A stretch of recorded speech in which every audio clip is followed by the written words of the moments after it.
Let's bring in Alethia Young. She's an analyst at Cantor Fitzgerald. Alethia, it's great to have you with us because, as Meg was just conveying, there's been a lot of headlines over the last day or so. What's the most important takeaway for investors?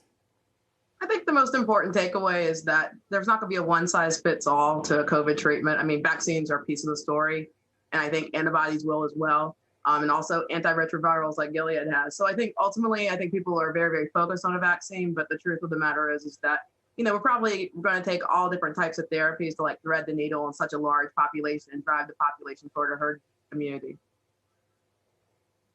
Yeah. And so if you're investing, there's a lot of people, I actually get asked pretty often from people about the vaccine stocks and, whether they're attracted. Again, I never know what to say on anything like that. But in this particular case, for all the people who are interested in saying, okay, how do I invest? What do I do if I want to get in on this vaccine trend that's coming? I mean, what do you do now? Some of these stocks have had massive run-ups this year, obviously the smaller, more speculative ones, but, what do you do now? Well, I think you can look at maybe some of the ones that aren't vaccines, for example, like a Gilead or a Regeneron. I do agree with you that most of the vaccine companies have dramatically run up, especially at small mid-cap land.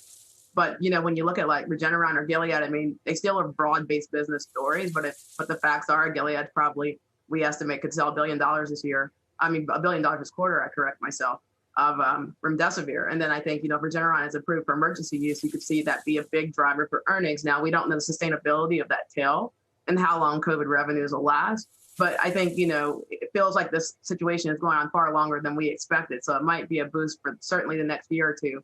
And I think for companies like Gilead and Regeneron, it's not priced in yet.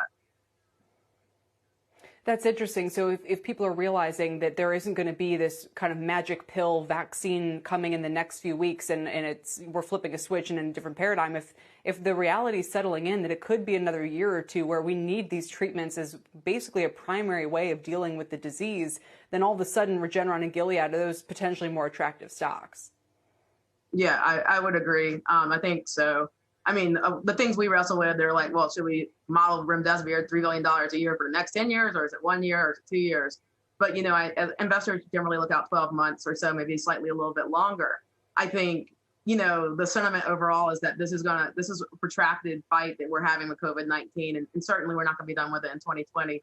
And certainly in 2021 and 2022, there could be treatments and further stockpiling. I think no government wants to find themselves in this situation again. And I agree with you in so much that I don't think it's going to be just a one and done, a magic pill. Everybody's getting the vaccine. I mean, there's also a lack of supply of the vaccine. It's going to take a while to thread the needle on 320 million Americans.